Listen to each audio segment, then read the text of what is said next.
বৃদ্ধি পাবে কি করে? মাননীয় স্পিকার, আমরা চারপাশে লক্ষ্য করলে দেখতে পাই যে পুলিশের জন্য বিশেষ সুবিধা রয়েছে এবং সেনাবাহিনীর জন্য বিশেষায়িত হাসপাতাল রয়েছে, তাদের জন্য শিক্ষা প্রতিষ্ঠান রয়েছে, কিন্তু আমার অভিবাসী ভাইদের জন্য কি রয়েছে?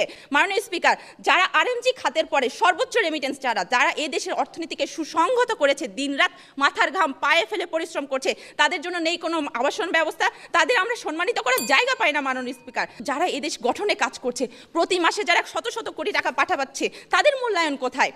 আমরা এয়ারপোর্টে লাগেজ হয়রানির কথা শুনেছি, দালালদের দৌরত্বের কথা শুনেছি, ভিটেমাটি বিক্রি করে, বউয়ের গহনা বিক্রি করে বিদেশ যাচ্ছে, ভূমধ্যসাগরের ট্রলারে চেপে, ড্রামে চেপে বিদেশে যাচ্ছে, সেখানে নির্যাতনের শিকার হচ্ছে এবং এমনকি সেখানে মৃত্যুর পরে তাদের লাশটা পর্যন্ত আমরা দেশে নিয়ে আসতে পারছি না।